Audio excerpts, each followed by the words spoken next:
Good evening traders, good evening investors. ഇത് സിയാദ് ഇല്ലിക്കൽ. എല്ലാ ദിവസവും വൈകിട്ട് 7 മണിക്കുള്ള മാർക്കറ്റ് ന്യൂസിലേക്ക് കിടക്കാം. അങ്ങനെ ആ ഒരു സെക്കൻഡ് ഹാഫിൻ്റെ അവസാനം നല്ലൊരു സെൽ ഓഫ് കണ്ട് നിഫ്റ്റി ഇന്ന് 90 പോയിൻറ്റും ബാങ്ക് നിഫ്റ്റി 250 പോയിൻറ്റിൻ്റെയും ഇടിവിലാണ് ഇന്ന് മാർക്കറ്റ് ക്ലോസ് ചെയ്തത്. അത് മാത്രമല്ല 22,500 എന്ന് പറയുന്ന മേജർ സോണിൻ്റെ താഴെ മാർക്കറ്റ് ക്ലോസ് ചെയ്തു എന്നുള്ളതും ശ്രദ്ധിക്കുക. മിഡ് ക്യാപ്പ് ഇന്ന് 1% ഒരു ഫോള് നമ്മളിന്ന് കണ്ടു. ഓട്ടോ സെക്ടറിൽ നിന്ന്, എസ്പെഷ്യലി ഓട്ടോമൊബൈൽ സെക്ടറിലെ ടു വീലർ കമ്പനീസ് ആയിട്ടുള്ള ഐഷർ മോട്ടോഴ്സും ബജാജും ഇന്ന് സ്റ്റിൽ സെല്ലിംഗ് പ്രഷറിൽ തന്നെയാണ് ഉണ്ടായിരുന്നത്. Oil exploration company crude price fall ആവുന്നത് കൊണ്ട് ഗുണം ഉണ്ടായ ഓയിൽ മാർക്കറ്റിംഗ് കമ്പനീസാണ്.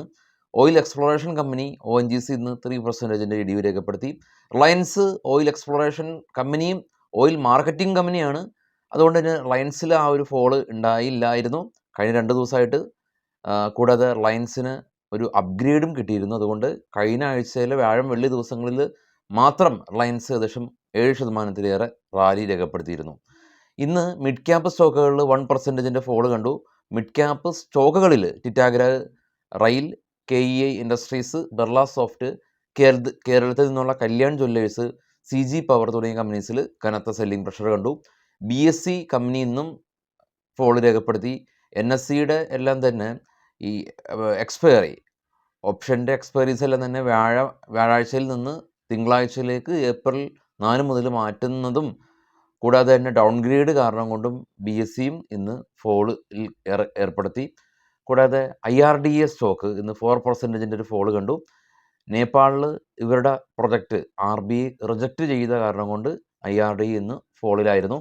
ഇന്ന് നിഫ്റ്റി 50യിൽ കുറച്ച് നാളത്തെ ഒരു ഫോളിന് ശേഷം ഇൻഫോസിസ്, IT കമ്പനിയായിട്ടുള്ള ഇൻഫോസിസ്, FMCG ജെയിൻ കമ്പനിയായിട്ടുള്ള ഹിന്ദുസ്ഥാൻ യൂണിലിവർ കമ്പനീസ് ഇടം പിടിച്ചിട്ടുണ്ട്. ഇനിയിപ്പോൾ ഗ്ലോബലി നോക്കുകയാണെങ്കിൽ ഇപ്പോൾ കനത്ത സെല്ലിംഗ് പ്രഷറിലാണ് ഉള്ളത്. ഡോ ഫ്യൂച്ചർ US മാർക്കറ്റ് ഓപ്പൺ ആയിട്ടില്ല. കഴിഞ്ഞ വെള്ളിയാഴ്ച ദിവസം US മാർക്കറ്റ് റിക്കവറി രേഖപ്പെടുത്തി ഡോയും നാസ്ഡാക്കും പോസിറ്റീവിൽ ക്ലോസ് ചെയ്യാൻ സാധിച്ചിരുന്നു. എന്നാൽ ഇപ്പോൾ ട്രേഡ് ചെയ്യുന്ന ഡോ ഫ്യൂച്ചർ 400 പോയിന്റിലേറെ ഇടിവ് രേഖപ്പെടുന്നുണ്ട്. US മാർക്കറ്റിൽ റിസഷൻ സാധ്യതകളെല്ലാം തന്നെ പല റൂമേഴ്സും പല വാർത്തകളും പല അങ്ങനെയുള്ള ന്യൂസുകളെല്ലാം തന്നെ പരക്കുന്നുണ്ട്. കൂടാതെ തന്നെ യൂറോപ്യൻ മാർക്കറ്റും ഇടിവിൽ ആണ് ഇപ്പോൾ ട്രേഡ് ചെയ്യുന്ന. ജർമ്മൻ, UK, ഫ്രാൻസ് മാർക്കറ്റുകളും ഇടിവിലാണ്. ഈ ആഴ്ച നമുക്ക് വെള്ളിയാഴ്ച ദിവസം ഹോളി മാർക്കറ്റ് അവധിയാണ്. അപ്പോൾ ഇനിയിപ്പോൾ ഉള്ളത് ട്യൂസ്ഡേ, വെനസ്ഡേ, തേഴ്സ്ഡേ ദിവസങ്ങളാണ് ഉള്ളത്. അതിൽ വെനസ്ഡേയിലായിരിക്കും ഇന്ത്യയുടെയും US-ലെയും ഇൻഫ്ലേഷൻ ഡേറ്റ ഉള്ളത്.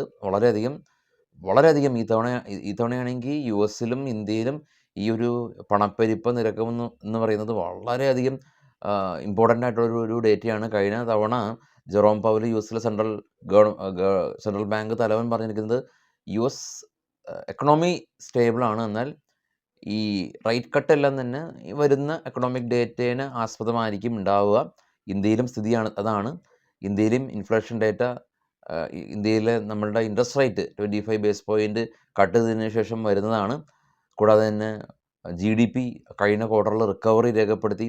അപ്പോൾ ഈ ഒരു ഇൻഫ്ലേഷൻ നമുക്കും വളരെയധികം ഇമ്പോർട്ടൻ്റ് ആണ്. കാരണം FIs എല്ലാം തന്നെ ഓൾറെഡി തന്നെ ഡോളർ ഇൻഡെക്സ് സ്പൈക്ക് ചെയ്യുന്നുണ്ട്, ഇന്ത്യൻ റുപ്പീസ് ഡിപ്രീസിയേഷൻ ചെയ്യുന്നുണ്ട്. അപ്പോൾ അങ്ങനെയുള്ളൊരു കൺസേൺ ഉള്ള സമയത്ത് ഈ ഒരു ഇൻഫ്ലേഷനും ഇന്ത്യക്കും അത് മതി. FIസിൻ്റെ ഓൾറെഡി സെല്ലിംഗ് പ്രഷറിലാണ് ഉള്ളത്. ഈ വർഷം തന്നെ കനത്ത സെല്ലിംഗ് തന്നെയാണ് അവർ നിലവിലുള്ളത്. പക്ഷേ അവരുടെ സെല്ലിങ്ങിൻ്റെ ഒരു ആക്സിലറേഷൻ കൂട്ടാനും കുറയ്ക്കാനും ഈ ഒരു ഇൻഫ്ലേഷൻ ഡേറ്റ കാരണമാകും. അപ്പോൾ അതുകൊണ്ട് തന്നെ ആ ദിവസങ്ങളിൽ ഓപ്പൺ പൊസിഷൻസ് എല്ലാം തന്നെ ഹോൾഡ് ചെയ്യുക എന്ന് പറയുന്നത് തീർത്തും റിസ്കി ആയിട്ടുള്ളൊരു കാര്യമാണ്. അല്ലെങ്കിലും ഇപ്പോഴത്തെ മാർക്കറ്റ് കണ്ടീഷനിൽ ഓരോ ദിവസവും ഓപ്പൺ പൊസിഷനെല്ലാം തന്നെ കീപ്പ് ചെയ്യുക എന്ന് പറയുന്നത് വളരെയധികം റിസ്ക്കാണ്. ഇപ്പോൾ തന്നെ US മാർക്കറ്റ് 400 പോയിൻ്റാണ് ഇടിവ് രേഖപ്പെടുത്തിയത്.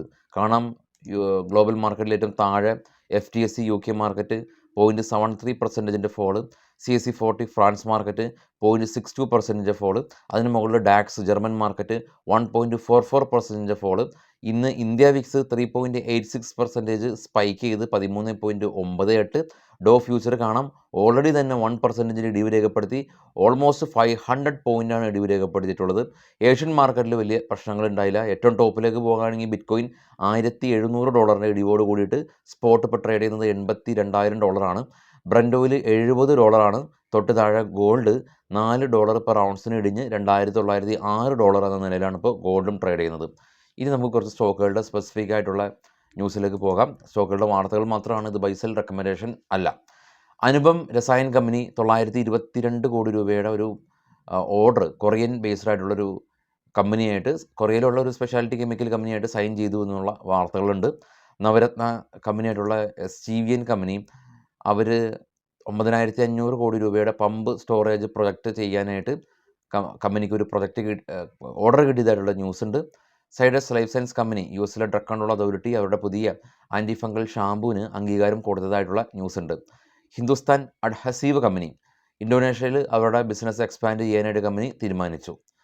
ഗുജറാത്ത് ഫ്ലോറൈൻ, നവീൻ ഫ്ലോറൈൻ തുടങ്ങിയ 2 കമ്പനികൾ ഇവരുടെ എക്സ്പോർട്ട് ഗ്രോത്ത് ഉയർത്തതായിട്ട് കമ്പനി പറഞ്ഞു. DLF കമ്പനി റിയാലിറ്റി കമ്പനിയാണ്. 600 കോടി രൂപയുടെ റീറ്റെയിൽ കൺസ്ട്രക്ഷൻ ഡൽഹിയിൽ ചെയ്യാൻ കമ്പനി ധാരണയായി. ഗോദ്രേജ് ഇൻഡസ്ട്രീസ് കമ്പനി 600 കോടി രൂപയുടെ ഇൻവെസ്റ്റ്മെൻറ്റ് മഹാരാഷ്ട്രയിൽ ചെയ്യാൻ ധാരണയായി.